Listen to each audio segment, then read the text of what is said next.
Okay, everybody, I believe on this very second, we are live on Facebook. And I am Blake Cabot here in beautiful New York City. And I am the owner of FacePaintcom.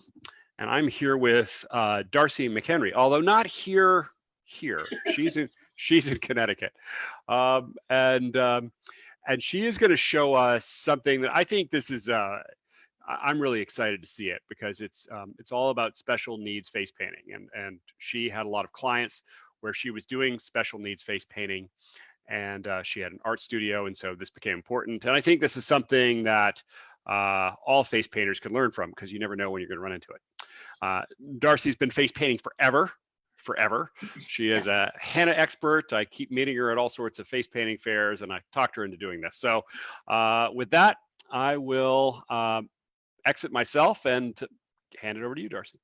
Awesome. Thank you so much for having me, Blake. So welcome, everybody. Thank you so much for tuning in for this seminar in special needs face painting. We're going to be doing a lot of talking at first, and towards the tail end of our session, we're going to be going over some designs and a couple of tutorials in sort of easy designs that you can do for your special needs clients. I want to give you a little bit of history, though, in terms of why I kind of got into face painting itself, and then how it evolved, so that you guys understand why it is that I have this expertise in this clientele that we're here to talk about today. So I became a face painter by accident. I own an art school in Connecticut. We've been open since 2004. Became a face painter because a clown didn't show up at an event, and I was there with interactive arts and crafts. Somebody handed me some face paints and said, "You've got to be better than any of us can be." And there my face painting career was born. Because I had an art school and I was an educator, I do have a background in human development and in arts education. And a huge component of both of those pieces of background that I have in my degrees is special needs. So with human development as well as with education, of course, you're learning about all different types of people and all different types of modalities that people not just learn in, but function within. So through my art school, we sort of adopted a developmentally based way of instructing art that attracted a fairly significant size population of special needs kids. And that ran the gamut. I have had blind children in my art school. I've had kids from every possible aspect of the autism spectrum, to completely nonverbal children. I've had some children with very limited mobility, et cetera, et cetera. Now, because those were my clients for my art school, it naturally, of course, gravitated towards these kids have birthday parties. These kids have family events where they may want something like face painting at an event for their entertainment. So that being the case, I was kind of thrown into the fire to now take that other area of my expertise and kind of bridge into the population that I was already serving. So I want to talk a few minutes about different places where you may encounter this. So of course, we're going to get booked for kids' parties. Not only may we have a special needs child that's having the party, but you never know who the guests are going to be. So it could be a classmate, it could be a neighbor, it could be a cousin, any other family member. It might even be an adult. It doesn't have to be a child. Now, when I book a party, I usually will ask the client, are there any guests that are coming with special needs? So I have some sort of preparation. And it doesn't mean that they have to divulge every last bit of information about who their guests are, but tell them it's always helpful for you to know who might be there so that you can serve their guests the best. And hopefully they're, full of honesty and disclosure and will tell you, because it's the most helpful for their event as well. But we also do a lot of events as face painters and entertainers where you're not going to have any idea. You can't necessarily ask a corporate client if there might be somebody there with special needs, because if it's a company family picnic, that person that's doing the booking with you isn't going to have any idea what family members are going to be there or what family members might have special needs. You also run into the possibility, of course, if you're working fairs or public events. Of course, at a fair, you're getting the general cross-section of the public. So the chances are quite high that you're going to have special needs people jump into your line or be interested. One of the worst things that I hear at a fair is you've got somebody that might be nonverbal, that might have attention issues, may not be able to sit on the stool because maybe they have mobility issues, etc. And nothing is worse than that person wanting face painting and their caregiver saying, no, you can't have it, and then giving some reason that you know is not a good enough reason. So we've all heard parents give reasons why their kid can't get face painting, to we're going to grandma's house, to you have a baseball game later, or whatever. Well, the worst thing, like I said, is that child that may have an issue being told, no, you can't have this because you can't sit still, because you drool, because you can't keep your head up. I've heard it all the time. I hear it nonstop, and I always will jump in and try to kind of reach out to that caregiver and say, no, let's give this a try. So I want to talk about the types of populations that you might run into to start out. One of the biggest populations that I have found, especially at my public events, are adult special needs, or adult special needs people that will come out on, say, a field trip. Maybe it's a bus trip coming from their care facility, and there might be 7 or 8 people in wheelchairs that are non-mobile and nonverbal, and they all have a caregiver. Well, they're going to come to your line because they're the people that are either coming there because it's for free, or they're going to ask for a receipt because it's reimbursed by whatever facility they've come from. We've all had to write receipts on the back of our business cards. It's a pretty common thing in our industry. But the question is, does that client that the caregiver is wheeling around this event really want to be painted at all? We have to discuss it with the client. Well, if the client is nonverbal and for all intents and purposes non-mobile, how are you communicating that? So when I get that client that wheels somebody into my booth, say, I will address the caregiver, and they may say she wants to be a bunny. And I'll be like, okay. I'll say, does she have any commands that I can ask her yes or no questions? Can she respond in any way? It could be blinking of the eye. It could be one finger moves. Think about all the little tiny details in a nonverbal person that you might be able to get a response, because these people, for the most part, can communicate in some way. And it's up to that caregiver to tell you how they're going to communicate, because I will ask that caregiver what that command is. How do they communicate? And if it's they blink once for yes, blink twice for no, great. Now I have that information. I will turn to the client themselves, not the caregiver, and say, would you like to be a bunny today? And if they give me the answer that means no, then I'll follow it up. Would you like to be something different? And if they say no, they don't want to be face painted. If they say yes, then I can kind of rattle off a list of different things that I can paint and say, when you hear something that interests you, when you hear the name of a face that you saw on my board that you would prefer to be, then let me know. And I will try to communicate as best I can with the client themselves. Now, of course, there are situations where that's not always possible, but most of us don't think it's possible at all. Think of how ridiculous it would be for someone like Stephen Hawking being wheeled into your booth and his caregiver going, he would like to be a fluffy, sparkly bunny rabbit. Do we really think Stephen Hawking wanted to be a fluffy, sparkly bunny rabbit? Probably not. So you want to find some way that that person can communicate with you, because it's not the caregiver's wish to be a bunny, or if the caregiver's wish to be a bunny rabbit, let them sit in the chair and get to be a bunny rabbit. So that is, one of the things that you can do with a client of that nature. The other piece is you have to assess the client themselves, because a lot of nonverbal, non-mobile clients may have issues with swallowing their saliva. They may have issues with their skin. A lot of times they have very dry skin. They may have specific reactions to things that you may not think of. It's your job to find out as much as you possibly can. If you have somebody that asks for a design, but their chin is all wet and it's a design that goes down to the chin, obviously we need to discuss with the caregiver and with the client that this needs to be adjusted. Now, you want to be careful of your language. Language is key. You're not going to say in front of that client, I'm sorry, you can't have the full face Black Panther because you drool. You have to have some tact and decorum because they know they drool. They can't help it. They feel terrible about it. They're uncomfortable. They don't want to be doing it. They're trapped inside their body and it's not their fault. So you want to say, unfortunately, because your chin gets wet because you can't swallow your saliva, I'll have to adjust the design so it goes from your nose up, but you'll still be the Black Panther, I promise. That they understand. You're giving them that piece of compassion and understanding, and you're acknowledging that you know what their problem is, and you're not stating it in a derogatory way. Because you can't swallow your saliva is very different from you drool.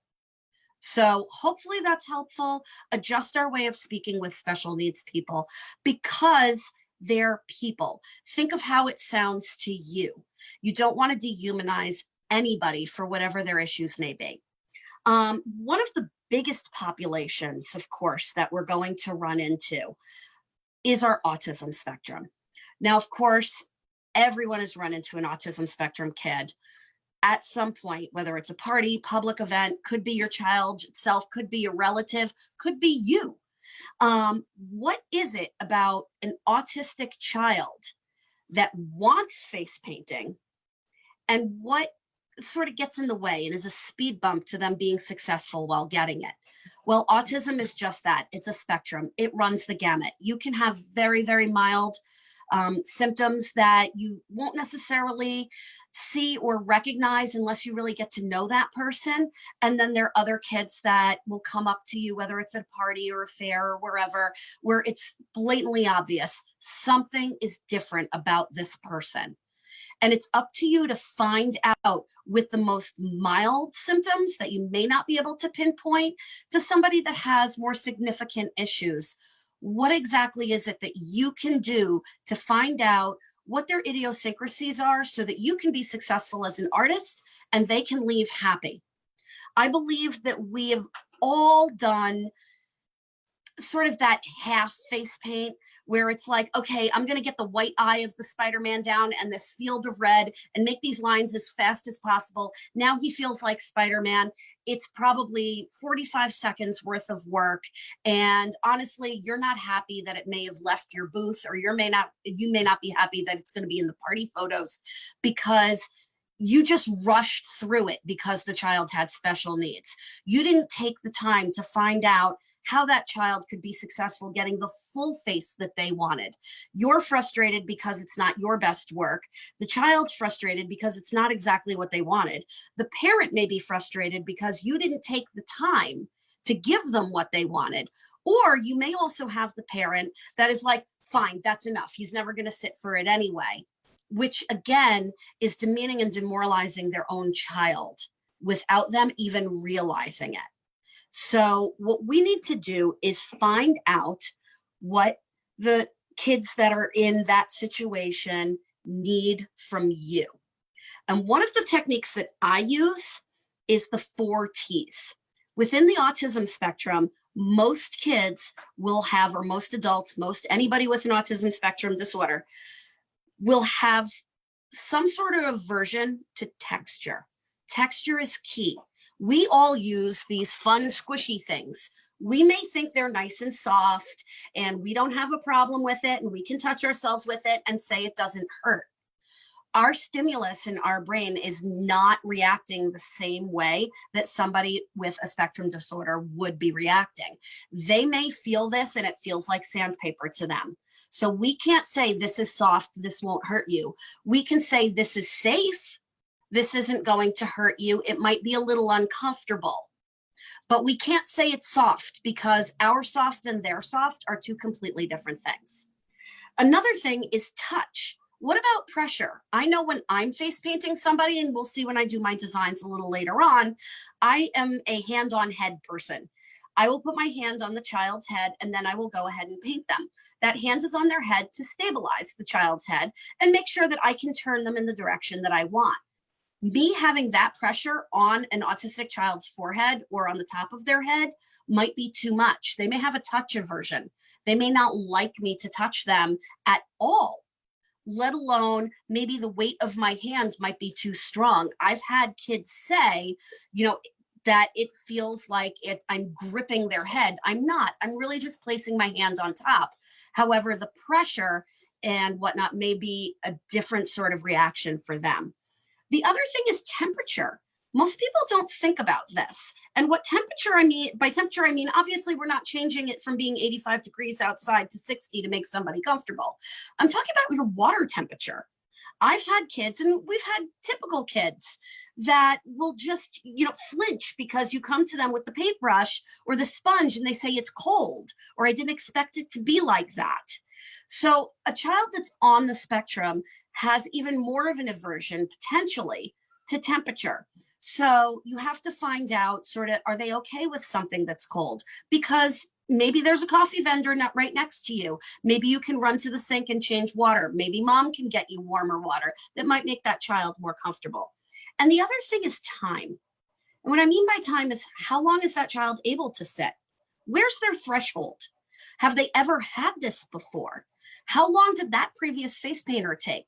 Because we've all had that child sit in our chair and mom will be like, we tried this at the zoo and it was just taking forever. Just give her a nose and whiskers. Well, no, because she may want the full face kitty. How long did it take at the zoo? Maybe it wasn't a true professional at the zoo. Could have taken 7 minutes. And that's why, because it's taking too long. Their experience was negative because that person's wheelhouse did not sort of work well with who the client was at the time. So let's go over the 4 T's again, and then we're going to talk about sort of what we can do to deal with them. So we have touch, texture, temperature, and time. With touch, like I said, we can't tell somebody this is soft because their soft and my soft are going to be different. What we can say is, this feels soft to me. This is safe. I can show you on your hand or on your arm how this will feel. Now, if you pull up the inside of your sleeve on your arm, the inside of your arm, the nerve endings on the inside of your arm are much closer to the sensation that you will get on a cheek than on the top of your arm. So back of the hand is not intimate, and it's not something that children will feel threatened by. When you turn over the arm, that may look like a shot, a needle, an IV, something like that. Could be traumatic. So I will start on the top of the hand and say, how does that feel? They will probably say that feels okay, or they'll give you feedback to how it feels and say, do you mind if I try it somewhere else now? And then ask if you could try it on the inside of their arm. And again, show them that it's squishy. You can do the same thing with your paintbrush, and go ahead and show them on the inside of your arm and tell them that's what it's going to feel like on their face. So the inside of their arm, like I said, is much closer to the way the nerve endings will feel on your cheeks. The other thing also, you can do the same thing with temperature with your paintbrush or with your sponge with the water. I'm not spraying the child with the spray bottle and saying, is this water too cold? Because that's not what you're doing. You're not spraying them. They weren't a cat that misbehaved. They just want to know what it's going to feel like on the sponge or in the paintbrush. So you don't have to have them stick their finger in your water cup or spray them with your spray bottle. I'm talking about what it would feel like as they're getting it done. As far as touch, ask the parent. Say, does he mind having someone touch the top of his head? Is it okay if I put my fingers under his chin to lift his head a little bit? We all use different techniques to adjust our canvases. Our canvases just happen to be people. So it's really important for a spectrum child to know what's coming and to okay that with their caregiver. And I say caregiver because it's not always their parent.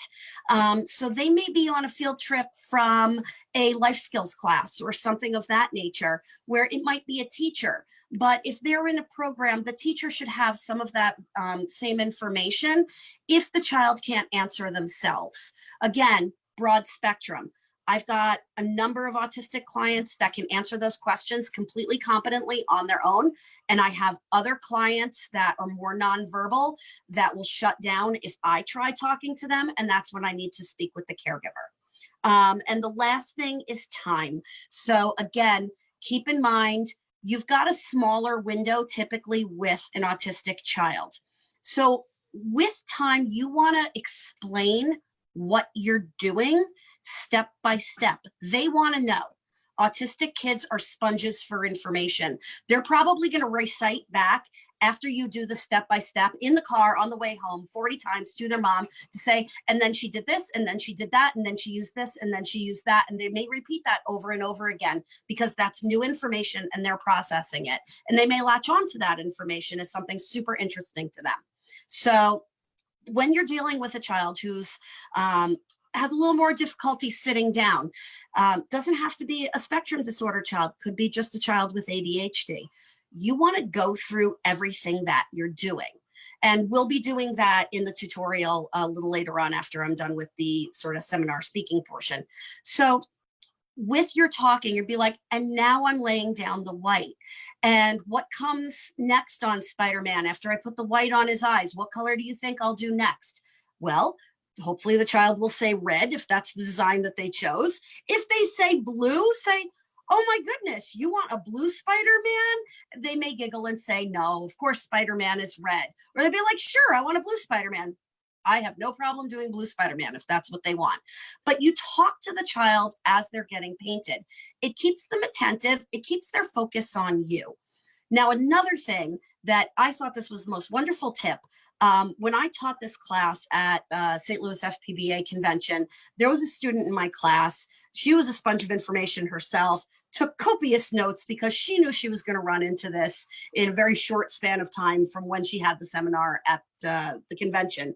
And she actually put a little testimonial online about some of the tips and tricks that I taught in the seminar and how they worked for her. And she kind of added to it. And I thought it was an absolutely fabulous idea. So I want to give Deborah some shout outs for a really great technique that I'm going to use, and I'm going to adopt this technique the next opportunity that I have. In order for her to get a particular little boy to sit still and stay focused through her face painting this one design, she was having him count out loud as she was painting. So she's like, okay, I'm going to paint this part. Let's count to 15. And then he would count along with her. And it kept him focused on another activity, kept him distracted from what was happening so that he wasn't wiggling and maybe wasn't paying attention to the fact that it may have been a little uncomfortable or cold or scratchy or all of the things that may have been a typical aversion to him. The other thing that she did when she saw that the counting wasn't working anymore, because she tried it on a few different areas through this face paint design, she specifically messed up her counting to see if he would catch her.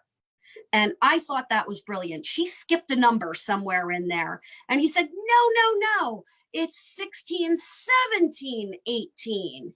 And that got him back on track to being focused and paying attention. So again, shout out to Deb. She did a fantastic job by using these skills and coming up with something kind of on the fly, on her own, with the client in the chair that she needed to do to get through the design.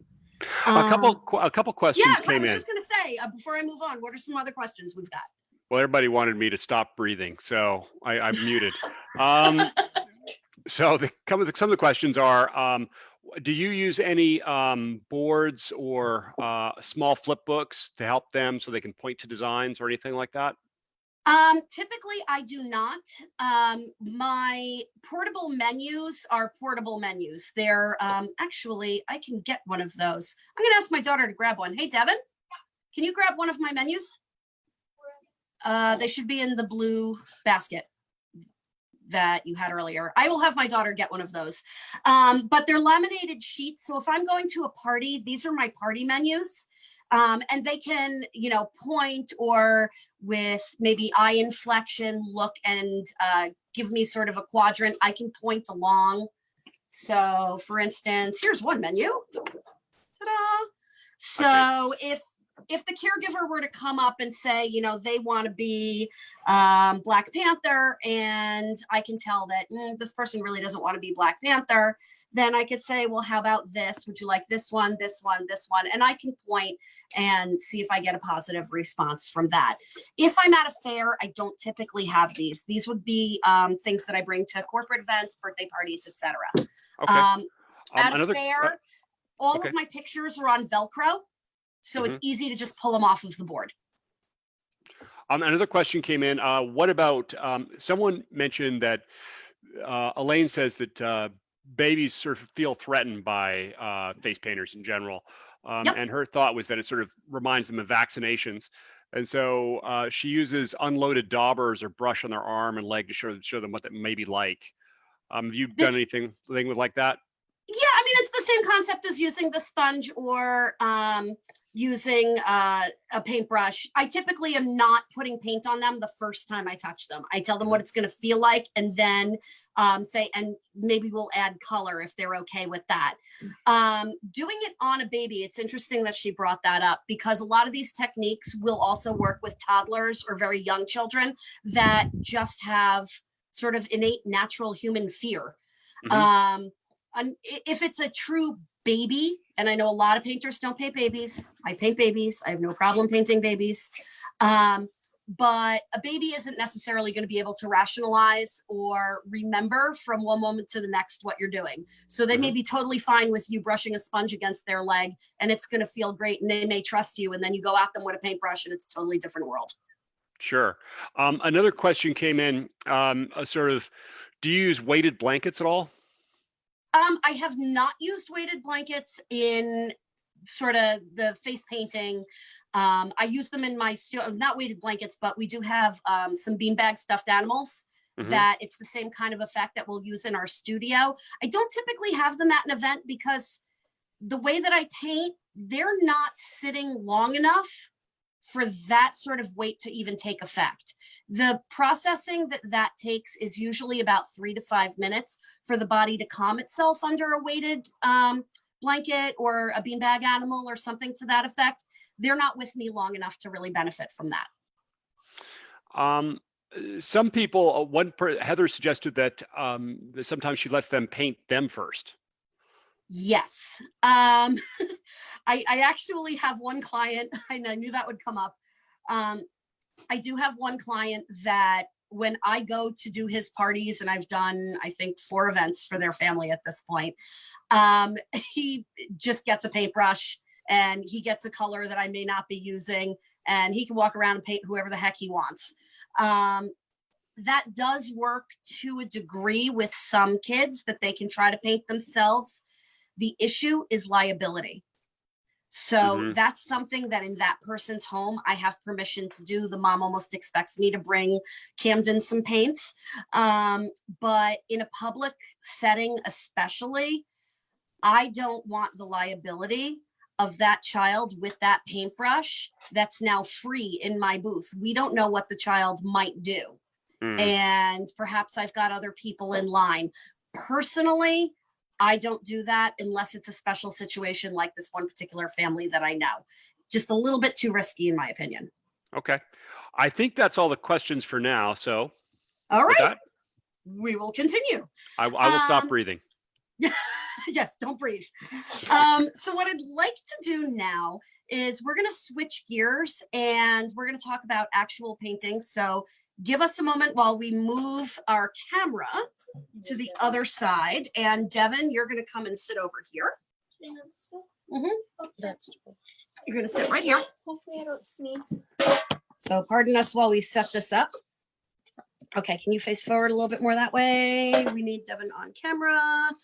Okay, wave hi, Devin. This is my daughter. Hi. So what we're going to do on Devin is a design that would be sort of a typical design that I would do on somebody that needed to be very fast. Perhaps it's an adult that is immobile, might have some issues swallowing their saliva, so we don't want anything low. And the great thing about this design is it's very small And if we get through that much, we can really elaborate and add glitter and add some extras to it and really make it extra special. But if you do have a client that you've got to do something that's small, maybe a little faster because you're not quite sure, maybe their caregiver isn't the most cooperative, maybe you're not sure that your client can handle the entire design. Perhaps they have a facial anomaly on one side where they may have had some neurological damage with a droopy eye. The skin may be hanging differently on one side than the other. You're going to pick the best side for them for you to do this design. And then, like I said, you can elaborate. So Devin, I'm just going to turn your head here. Let's have you go right there. I think we can do it from there. So this design is called Feather Eye. It's kind of classy. Obviously, it'll work on anybody. And it really does not take much other than one split cake. This is a Craze Unicorn Dreams face paint. And I've got a Paint Pal.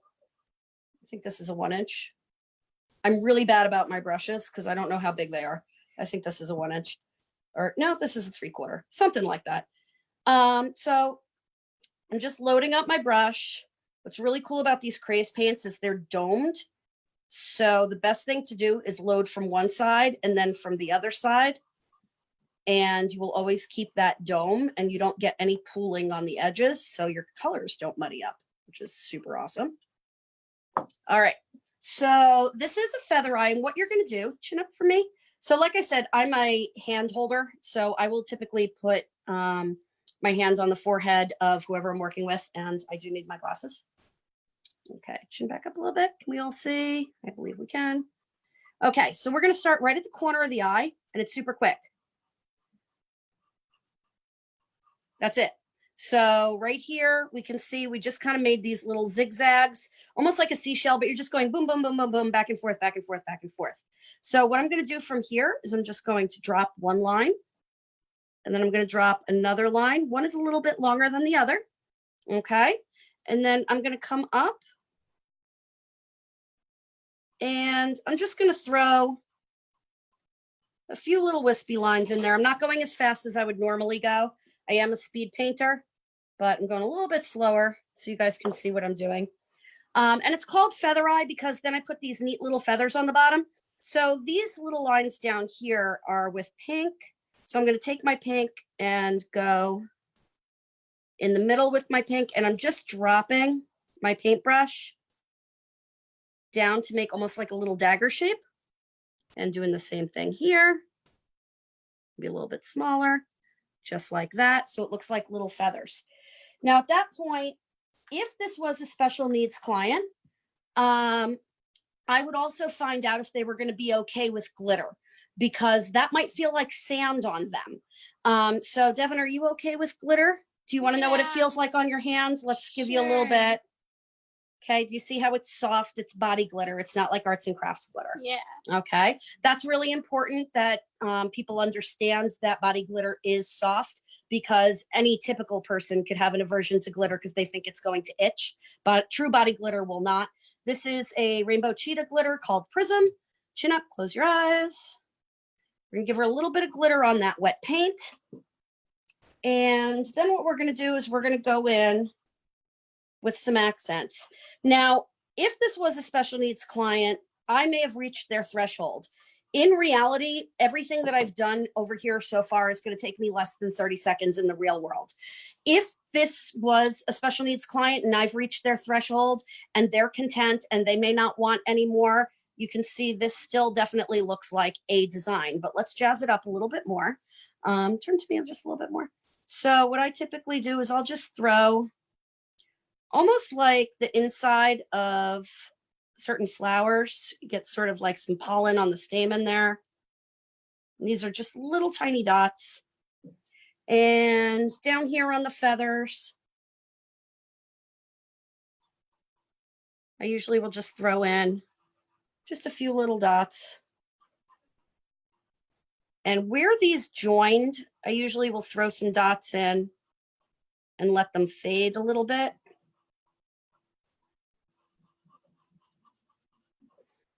Okay, and it kind of brings it together. Now you can go to town and really do more on this. You can throw some starburst. Let's throw a starburst on there and really jazz it up. So maybe we want to give it a little extra oomph with my liner brush here. And let's throw another little starburst up here. There we go. So a little extra something makes it a little bit extra special, and it's super, super fast. So this would be a great design, especially if you've got, like I said, one of those adult clients, maybe a little girl that has trouble sitting still, get something really fast done. So Devin, let's get you a little closer to the camera. Show that design off right there. I can pull her hair. She's my kid. There you go. Okay. Devin's going to go wash that off, and we're going to bring our friend Ian up here. So Ian, you're going to introduce yourself to our friends online. Yeah, don't kick the stool. Couple more questions came in. Okay. It's also worth explaining that the idea picture that they have in mind might be different from the one in my mind. How do you sort of explain, try to get their image and try to get that across? Well, Juliet. One of the things that I do in my business, and I know everyone does function a little bit differently, I use pictures for everything. So if they're picking something from the board, it's going to look like what is on the board. Chances are it's probably going to look better than what's on the board, because I'm terrible about taking pictures, and some of my pictures are 8 or 10 years old at this point. So, oh, my child needs wipes. Here you go. So we do have those board pictures as a reference, and it should look at least very similar to what's there. If you have that child that comes up and maybe they're obsessed with trains, I think we've all met a spectrum child that is obsessed with trains at some point in our lives, because that is a very, very common thing for them to have an affinity towards. They may show you a picture of a particular train, whether it's Thomas or a realistic steam engine from 1892. You just have to do your best to explain to them that either it's not something that is face paintable, like the steam engine from 1892, because I might be able to do that on paper. I'm not going to be able to do that with face paint. But it's just not something that they can get the satisfaction they want to out of it. Say, I'm so sorry. I think you would be disappointed at my attempt to make that train. I can do something more simple for you, or kind of gear them towards the things that you know that you can do and get them excited about it. Ask them if they'd ever been to the zoo. If animals are your specialty and you know you can bang out an animal design really quick, maybe talk to them about their last trip to the zoo and what was their favorite animal there, and you may have a winner. Hopefully that helps. Any other questions before I paint Mr. Ian here? I think we lost. No, okay. I think, Daisy is a special needs face painter. So any questions from you, Daisy, or any other thoughts that you would like to add? I'm all for other people jumping in. If you have ideas that have worked for you, I'm still learning every day myself. So this is merely like a point on the springboard. So let me get Mr. Ian settled here. So Ian, say hi to everybody. Wait, there is one more question. Hang on. Oh, okay, go ahead. Design even closer to the camera, please. Okay, well, then camera closer to design. Let's see what we can do. Is that a good Can we make the legs go up a little? What about putting it right here? Because then your arm is in the way. Oh, well, you know what? Let's pull Ian back a little bit, and then we could probably. Ian, stand up. Yep. Sorry, technical issues. Do you want him to, Ian, can you come forward? Scooch forward just a little bit more. Stand up. Move stool. Sit down. There we go. There we go. All right. Good. I'm not painting the back of your head, buddy. Turn. No, he's fine right there. Okay. Is that going to be a little bit better? I think so. Yeah. All right. All right. So this is Ian. Hi. This is my friend's son. Ian has taken some art classes down here at our studio, and his mom is a henna artist, so he is totally familiar with body art, fun stuff, right? Yeah. Okay. And what's something that you're super into that we're painting you as today? as Pikachu. Yes. So Ian is like super into Pokemon Go. And Ian loves Pikachu. So we are going to do a Pikachu on Ian. This is a fairly common version, and I just took my hand brace off. So if you see me wincing, that's why. It's a fairly common version of a Pikachu face. It's nice and fast. I believe that Melina Kilpatrick is the one that designed this particular Pikachu face, and she's super awesome if you don't know her. And she and I paint very similarly. So chin up, turn to me just a teeny bit. There we go. All right. So Ian, we're going to be painting you as Pikachu. How do you think this is going to feel? Are you worried this might be scratchy at all? Do you want to give it kind of a touch, see what the sponge might feel like? Are you pretty good to go? I'm good. You're good. He's good. All right. So this might be a little bit cold. So what we're going to do is we're going to go as quick as we can. Now, a lot of kids on the spectrum may not want to close their eyes. They may want to watch the entire design, which depending on your style of painting may or may not be realistic. So what I like to do is if I have a child that wants to watch, I will tell the child, we can videotape it and you can play it back later. So usually parent or caregiver will have a cell phone where that's a possibility. I personally prefer when they are able to close their eyes during the entire time. So we just laid that base down super, super fast. You can see where the Pikachu is going to start taking shape. So Ian, we're going to be moving to the paintbrush next. This is going to be cold and it's going to be wet. And as I'm doing it, you can probably feel what's happening and what part of the Pikachu I'm doing. So what did I just do right there? What do you think? Can you tell by the shape I'm painting? The cheeks. The cheeks. And they're what color? Red. They are. Or at least if I did it right, they are. Turn to me just a little bit. Okay. What part is that? What do you think that was that I just put on? Black. You'll see when I'm done. All right. So now, Ian, we're going to be doing the outline. The outline tends to be the most tickly part. So Okay. if this tickles, the best thing for you to do is either make fists with your hands and try to stay super still so that you don't get tickled. Or you can even grab your knees with your hands so it doesn't tickle as much, okay? All right, so turn to me just a little bit because we're at a slightly awkward angle that I don't normally paint at, but we'll make it work. And going across forehead, up that ear, back around this way. All right, so now I had that one color before, it wasn't black. It's actually red. You'll see why in just a moment.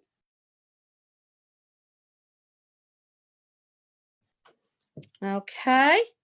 And let's, because you're sitting so nice, we're going to give you a couple little highlights here. That one wasn't quite dry yet. And let's give your Pikachu a little extra oomph right here.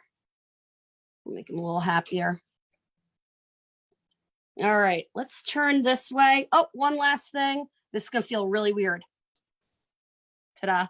A lot of times I'll finish off Pikachu on the nose and open up your eyes there, Ian.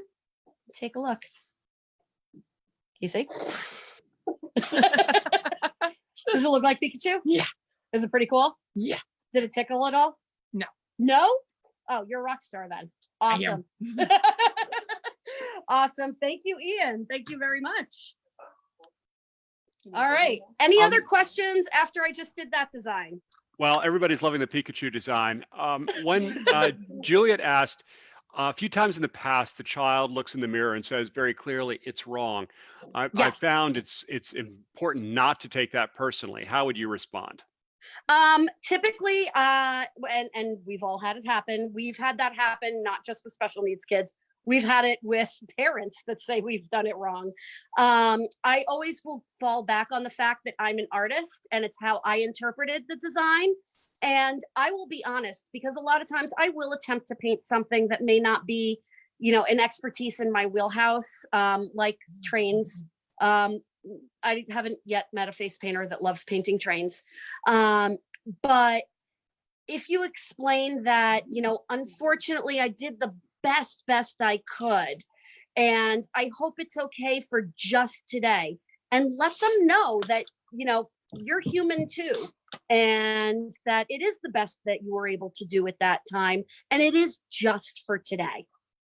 So hopefully that makes sense and that might be helpful. I am going to do another design. So if there are no other questions, we're going to bring Devon's face back. She's now washed herself. Catherine pointed out that she loved the tickle advice and she thought she was used for every kid. Oh yeah, absolutely. I mean, every kid is ticklish. We have yet to meet a child that, you know, doesn't flinch. I would. Well, you do, yes. A lot of kids are almost paralyzed by fear sometimes. So when you come in with that brush, they really flinch because they're so tense. So using those words and kind of talking them through it works for everybody, not just the special needs kid. Okay, Devon, so let's see, what should we do for you today? What did we say we were going to do? Siren. Oh, sea siren, yes. Okay, so this design lends itself really, really well to not having to be precise. And there's a particular type of client that this will work for. It is a larger coverage design, so you are using a lot of the face for this. You can adjust it so it's more on just the forehead, or adjust it more so it's just on the cheeks. But the cool thing about this design, you're not going over eyelids, which is a huge aversion, not just for special needs kids, but for anybody. Especially if you get one of those kids that reacts to the pressure points in their eyes, and moms say they always tear, or you notice that they, you know, are already like wincing and they've got the what I call crinkle eyelids, that they can't relax their face. So this is a great design. It's called the Sea Siren, that you're not going over the eyes. It's strictly forehead and cheeks, and it doesn't have to be exact, crisp, or precise. And it's very on trend right now because it's a mermaid. And I need the front of your face, my dear, not the back of your head. Thank you. So what I'm going to be working with here is another thing that most face painters have in their lexicon of goodies in their kit. And that is the handy dandy stencil. So I'm going to be using a mini stencil here. This is, you can see I've used it a lot. It's stained green. This is like a medium scale. So that's what we're going to be using. With a lot of special needs kids that have texture aversions, stencils may be a little rough for them. And I mean that literally and figuratively. So when you're using a stencil, if it's a stencil design and you do have a spectrum disorder child, or a child that may have a texture aversion for other reasons, I feel that it's really, really important to get them to touch the stencil. I have no problem handing them a stencil so they know what it's going to feel like and run their fingers over it so they know what they're getting themselves into. If they really don't like what the stencil feels like, they can always pick another design, or it might be something that you can adjust to not do with a stencil itself. So Devon is going to be our sea siren. What I've done is I've loaded a light pearl green. I do not remember the name of this color. And this is a Fabra Superstar Peacock. Don't remember which one. I repot my paints and I'm terrible at writing down what they are. So Devon, we are going to start right up here. Oh, my dirty fingerprint. Look, I outlined it for you guys. If anybody's ever worked with Jay Bautista, dirty finger, dirty pinky, he always talks about that. So this is going right up to the hairline, and it can be a little floppy. Like I said, this is not an exact design. So we're working with our lighter green. And now I'm going down the cheeks. I'm leaving the temple area pretty open, and I'm really focusing more on the cheekbone, but I am going a little bit lower than that. You just don't want to go all the way as low as the chin. Turn this way, and we're going to do the same thing. And again, doesn't have to be exact. not going on the eyelids. So you can kind of see where our coverage is. Turn to the side right there. So we have one cheek, we have the other cheek, and we have the forehead. Now I'm going to be getting out my stencil, and I'm going to take this BAM stencil. It's a half-ass smaller stencil. All my stencils are attached to each other. I know it's weird, but I don't lose them that way. So I'm going to be taking the darker peacock color and just lightly going over. And again, it doesn't have to be super exact. If I miss a couple of scales here and there, no big deal. And now I'm going down on her cheeks as well. And turn this way. Totally awkward angle for me, but that's okay. And that is another thing. A lot of times if you're painting somebody in a wheelchair, or they have a walker, or they're not able to sit in your face paint chair, get used to painting with really awkward, weird angles sometimes. It's going to happen. So after I do that, well, let's do some glitter on her. I've got a rainbow cheetah. I believe this is my Tink Sparkle. Close those eyes. I use a lot of glitters that will actually enhance the colors of the paint. So a lot of my glitters are glitter blends. I may have taken 4 or 5 different glitter colors and mixed them together to get what I wanted as far as the effect. And it'll enhance the colors that I'm using on the particular design. I usually have about 7 or 8 glitters in my kit at any given time. So now what we're going to do is we're just going to throw some teardrops in. And these teardrops can be very fanciful. You can get a little crazy with them, but I do them very basic on a child that might have some attention issues or may not be able to sit as long. And what I tell them is these are almost like water splashes because we have a mermaid. I actually told a child who was extremely literal. A lot of spectrum kids are extremely literal. I told the child that I was painting teardrops and she wanted to know why the design was sad. I think I was doing a puppy. No, not a puppy. I was doing one of my fantasy cats with the teardrops and I was doing it by the eyes. And I said, I'm going to throw some teardrops right here. And she wanted to know why her kitty was going to be sad. It was very cute. So threw a little bit there in the front. And right here, I'm just kind of throwing some teardrops to frame these scales and give a little bit more kind of border to the design itself. And right in here, I'll just throw a couple little accent dots. These aren't necessary if you have a child that's a tearer or you don't want to get too close to their eye or they don't want you to get too close to their eye. Totally not necessary. I'm going to go in with a little bit of dark blue. I have the remnant of a global dark blue. I know there's a new fusion version. There's also some other super, super awesome dark blues. I'm just using up what I have left of my global one since it is no more. And I'm just going to give it a little bit of an outline on these teardrops. Kind of gives it some emphasis. And again, these details are not necessary for the design. So if your client isn't going to sit through these design elements, turn a little bit this way. That's perfectly fine. It's not really going to take away, and she's going to be just as much a sea siren with or without these little blue lines. Okay, so most of the design at that point is done. Let's see, here we are. So now what I'm going to do is I'm going to throw a gemstone on her right in the center. So right here, turn to the camera. So right here where I've got the teardrops in the center, I'm going to put a gemstone. A lot of times I'll have like a table or a display unit of bling sitting out. And I'll let the person choose if there's a bling that comes with their design, or if I'm upselling, they'll just get to choose what's there. Otherwise, I'll just take something out of my kit like I just did and grab one. So on this design, in addition to the bling that's going to go in the center, because this is a mermaid design, I want it to be like super high impact. I'm going to use some of this. This is a Rainbow Cheetah Festival glitter. This is a marine fairy color. It is a blue. You can do it with green, but I kind of like the contrast, adding a little bit of a different color and picking up some of those blue highlights if I do them. And I'm putting that again, not on top of the paint completely, but sort of as a transition between the skin and where I started the paint. I am using one of the detail glitter applicators, purple handle, and applying very lightly. Now, I will tell the client that this is cold, the gel is cold, and it may feel a little funky going on, and it's going to dry in just a few minutes.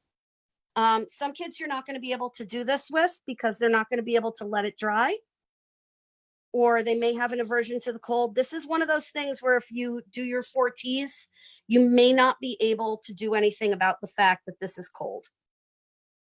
Now, I know a lot of face painters will be like, you can't put gel glitters on top of face paint. Yes, you can. I just did. I did not mess up my face paint at all. Most of the reason that you can't put it on top of face paint is poor application process. If you put it on with your finger, and a lot of people tend to put it on with their finger, yes, it's not going to stay. You're going to wind up wiping off the paint. A lot of the sponge applicators will do the same thing. These silicone little sponges, little applicators, don't do that. If you apply it properly and you have enough of the gel on there, you're not wiping off your paint because you're laying the gel down on top of it and you're just manipulating it by the volume of glitter. The volume of your gel base that's underneath. And it should just sit right on top of your design. So again, don't let anybody tell you that you can't put festival glitter on top of face paint. If you can't, you're doing it wrong. Okay, so now my Prosade on the back of my gem has dried. Real quick, I use Prosade for all of my gem application. I do not use medical tape. The reason I do not use medical tape is I personally am horribly allergic to it. If I get medical tape, if I'm in the hospital and I get an IV or something of that nature, chances are pretty good that my skin is going to leave when the tape does. All right. So are you ready to see? Yeah. Beautiful. Yay. Okay. So take a look. Nope. Look right into the camera so everybody could see. Now, normally I would do lips and such if it was a typical child. A lot of special needs kids, again, you may be dealing with kids that can't, or adults that can't swallow their saliva properly. You also may be dealing with somebody that's got the need for taking constant fluids or medications, maybe very dry, cracked lips, especially if they're mouth breathers. You'll get a lot of that. So I wouldn't recommend doing lips on those clients or customers. So I'm not doing it on her. All right. Any other questions? Yes, you are good. Yeah, there are a couple more questions. Sure. One was everybody's loving this, by the way. So I haven't. One question was, do you have glitters that you prefer to use on children on the spectrum or special needs, specifically poof or cream, loose gel? Well, generally I use the poof glitters as much as I possibly can. The gel glitters, again, like I mentioned, as I was painting Devin, because of the temperature, and here comes my cat. Devin, please remove the cat. Thank you. Sorry about that. The gels, you're going to run into a temperature aversion issue or possibly a texture aversion issue. The glitter creams, I love glitter creams. I make glitter creams myself. The one issue with glitter creams is depending on the environment that you're painting in, that raw chapstick base that glitter creams are made out of does not breathe. So whereas it goes completely over face paint very well, and you get great coverage and you're not smudging the paint, you're actually clogging up the pores with a waxy substance. So that particular sensation of sort of having like wax over your skin in that regard may be very uncomfortable for a texture aversion or a sensation aversion child, or yourself. I suggest trying everything on yourself before putting it on somebody else. Always a good advice. Well, we could do this for another hour, I feel, but Probably. probably it's a big topic, and maybe we're certainly having a lot of other people back. We're having Darcy back in the not too distant future. So, next month. so thank you, Darcy. No Everybody's, problem. a lot of people are talking about how much they love, how rewarding they find it to face paint special needs children. Absolutely. It really can become a niche for your business, especially if you have a lot of competitors in your area. If you get that reputation that this is a demographic that you have expertise with, that you can deal with, you're opening up your business to a whole new world and a whole level of clientele that isn't reached by maybe your competitors. So it's a good business decision too. Yeah. So we have some upcoming webinars. We have Inga Yushchenko doing Fantasy Tigers on February 10th, a little on the early side, 1 p.m. We're going to have a Butterflies webinar back with Kathy Vergara on February 19th at 6 p.m. Darcy's coming back on February 24th to do speed painting because she's fast. She's fast. And then on March 5th, we're going to have an On the Jobs design with Kristen Olson. And March 9th, we're going to have Simona Rad doing unicorns. Can never go wrong with unicorns. And then we're going to have a dinosaur one with Kristen Orleman on March 18th. So stay tuned on our page. And and people love they love Devin's haircut, and they think your scarf is awesome.